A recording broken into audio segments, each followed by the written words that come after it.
अस्सलाम वालेकुम रहमतुल्लाहि व बरकातहू। आज का जो हमारा टॉपिक है वो है एम्पिरिकल एंड मॉलिक्यूलर फार्मूला। तो हमारे पास केमिकल फार्मूला होती है, chemical formula.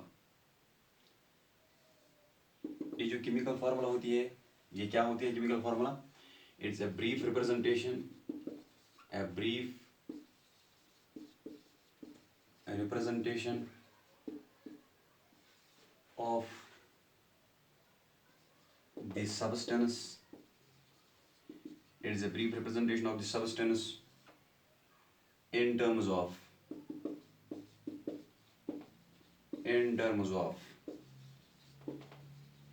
symbols of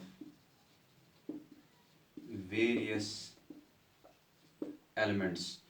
So it's a brief representation of the substance in terms of the symbols of various elements is called, इस brief representation को हम बोलते हैं chemical formula. chemical formula. जब हम एक सब्सटेंस को, ये एलिमेंट भी हो सकता है, ये कंपाउंड भी हो सकता है, जब हम सब्सटेंस को एक्सप्रेस करेंगे in terms of symbol of various elements, तो इस रिप्रेजेंटेशन को हम बोलते हैं केमिकल फार्मूला। जैसे कि मेरे पास अगर एक कंपाउंड है, एक सब्सटेंस है कैल्शियम कार्बोनेट,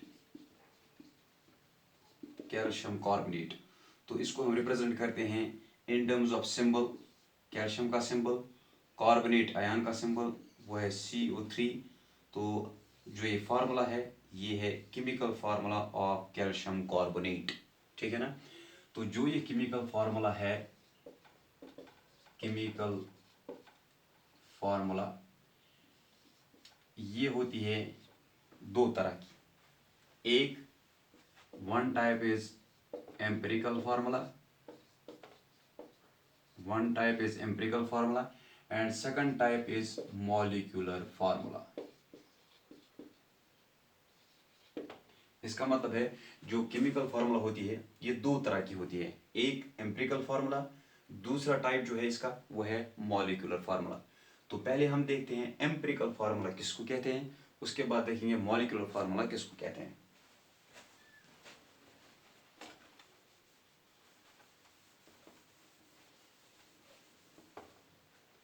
अब हम पहले देखते हैं empirical formula. So first type is empirical formula.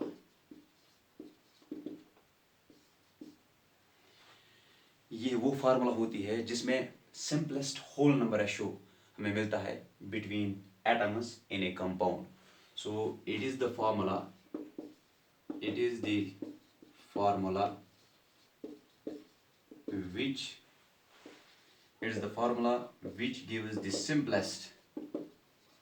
which gives the simplest whole number ratio. It is the formula which gives the simplest whole number ratio of various atoms,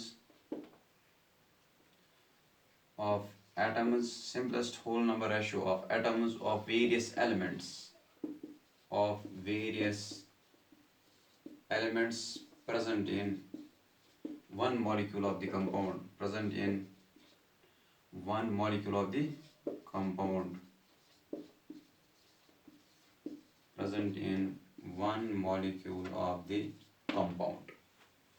So it is the formula which gives the simplest whole number ratio of atoms of various elements present in one molecule of the compound. ऐसी formula को हम बोलते हैं empirical formula. इसको समझने के लिए हम कुछ एग्जांपल्स लेते हैं। मिसाल के तौर पर मेरे पास है कंपाउंड हाइड्रोजन परऑक्साइड, ये है हाइड्रोजन परऑक्साइड। ये जो हाइड्रोजन परऑक्साइड है इसकी जो एक्चुअल फार्मूला है वो है H2O2।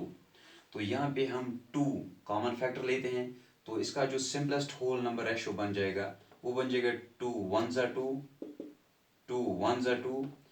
इसका मतलब है हाइड्रोजन एंड ऑक्सीजन के दरमियान जो सिंपलेस्ट होल नंबर रेशियो है वो है 1:1। तो 1:1 के एतबार से हाइड्रोजन है 1 एंड ऑक्सीजन है 1। तो जो ये फार्मूला है this is empirical formula of hydrogen peroxide. तो ये है एम्पिरिकल फार्मूला हाइड्रोजन परऑक्साइड की, ठीक है ना। तो दूसरी एग्जांपल यहाँ पे देखेंगे हम। ऐसे ही हमारे पास है ग्लूकोज। ग्लूकोज की एक्चुअल फार्मूला होती है C6H12O6। तो यहाँ पे जो सिंपलेस्ट होल नंबर रेशियो आएगा, जब हम 6 को कॉमन फैक्टर लेंगे तो जो सिंपलेस्ट होल नंबर रेशियो आएगा वो आएगा 6 1 ज़ा 6, 6 2 ज़ा 12, 6 1 ज़ा 6। तो रेशियो जो है वो है 1:2:1। इसका मतलब है कार्बन हाइड्रोजन एंड ऑक्सीजन के दरमियान जो रेशियो है वो है 1:2:1। दैट मीन्स अब कार्बन जो है 1 टाइम है 1, हाइड्रोजन जो है 2 है, रेशियो 2 है, ऑक्सीजन जो है 1 है। तो ये जो फार्मूला है CH2O, ये है एम्पिरिकल फार्मूला। किसकी एम्पिरिकल फार्मूला? ये है एम्पिरिकल फार्मूला किसकी? ग्लूकोज की एम्पिरिकल फार्मूला। ठीक है ना। तो एम्पिरिकल फार्मूला में हम क्या देखते हैं? हम देखते हैं simplest whole number ratio between different atoms in case of the compound. तो हम देखते हैं simplest whole number ratio between different atoms in case of the compound, और it may be the molecule. So in generally we can say it is the formula which gives the simplest whole number ratio of atoms of various elements present in one molecule of the compound. तो ऐसी formula जो हमें देगी simplest whole number ratio different atoms के दरमियान, तो ऐसी formula को हम बोलते हैं एम्पिरिकल फार्मूला. क्या बोलते हैं? Empirical formula. तो ऐसे ही हमारे पास दूसरी फार्मूला होती है मॉलिक्यूलर फार्मूला. तो जो मॉलिक्यूलर फार्मूला है, मॉलिक्यूलर फार्मूला जो है, मॉलिक्यूलर फार्मूला ये भी वो फार्मूला है विच गिव्स दी, यहाँ पे हमने लिखा था सिंपलेस्ट होल नंबर रेशियो, लेकिन ये वो फार्मूला है मॉलिक्यूलर फार्मूला जो हमें एक्चुअल रेशियो देती है between different atoms in case of A compound. तो जो एक्चुअल रेशियो होता है डिफरेंट एटम्स के दरमियान एक कंपाउंड में, उस एक्चुअल रेशियो को हम रिप्रेजेंट करते हैं एक फार्मूला से. उस फार्मूला को हम बोलते हैं molecular formula. So it is the formula which gives the actual ratio, which gives the actual ratio. यहाँ पे लिखा था हमने सिंपलेस्ट होल नंबर रेशियो, तो यहाँ पे लिखेंगे which gives the actual ratio of atoms of various elements present in one molecule of the compound. ऐसी फार्मूला को हम बोलते हैं मॉलिक्यूलर फार्मूला. ऐसी फार्मूला को हम बोलते हैं मॉलिक्यूलर फार्मूला. तो जैसे कि एम्पिरिकल फार्मूला जो हाइड्रोजन पेरोक्साइड की है, हाइड्रोजन पेरोक्साइड की जो एम्पिरिकल फार्मूला है वो है HO. तो इसकी जो मॉलिक्यूलर फार्मूला है वो है H2O2. तो एक्चुअल रेशियो जो है बिटवीन हाइड्रोजन एंड ऑक्सीजन वो है 2:2. एक्चुअल रेशियो है 2:2. So this is the molecular formula of hydrogen peroxide. ऐसे ही हमने अभी देखा जो ग्लूकोज है,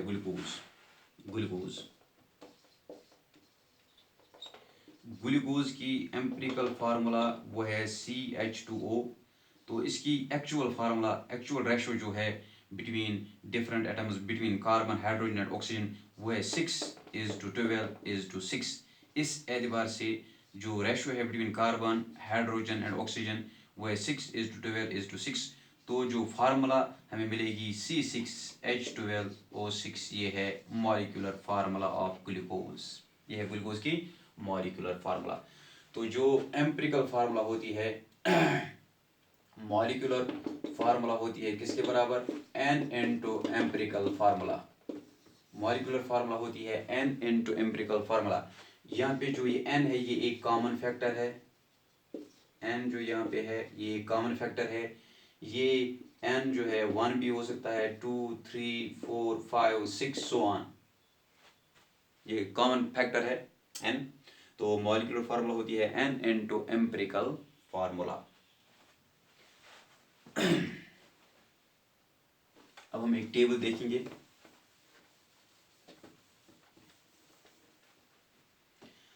हमारे पास यहाँ पे है कंपाउंड, तो यहाँ पे इसकी एम्पिरिकल फार्मूला, यहाँ पे इसकी मॉलिक्यूलर फार्मूला, तो यहाँ पे N का वैल्यू. तो कंपाउंड बेंजीन है हमारे पास, एसिटिक एसिड है हमारे पास, ग्लूकोज है हमारे पास, अमोनिया है हमारे पास, कॉपर सल्फेट है हमारे पास, ठीक है ना। तो बेंजीन, इसकी मॉलिक्यूलर फार्मूला है C6H6, एसिटिक एसिड इसकी फार्मूला है CH3COOH, और मैं लिख सकता हूँ ऐसे, ये कार्बन दो तो C2, H है 3 और 1 4, H4, ऑक्सीजन है 2, C2H4O2, this is also the molecular formula of acetic acid. तो ग्लूकोज के लिए C6H12O6, तो अमोनिया के लिए NH3, कॉपर सल्फेट के लिए CuSO4। तो यहाँ पे जब हम कॉमन फैक्टर देखते हैं वो है 6, इसका मतलब है 6 1 6, then it is 6 1 6। It is empirical formula of benzene की होगी 1:1 रेशियो के एतबार से CH is the empirical formula of benzene.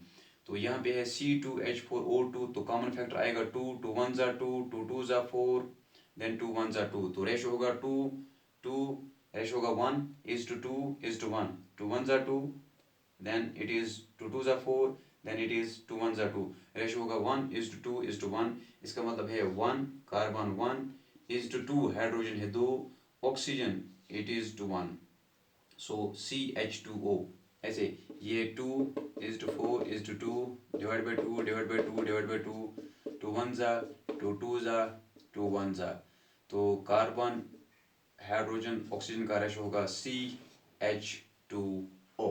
So CH2O, this is the empirical formula, ये एम्पिरिकल फार्मूला है किसकी, एसिटिक एसिड की।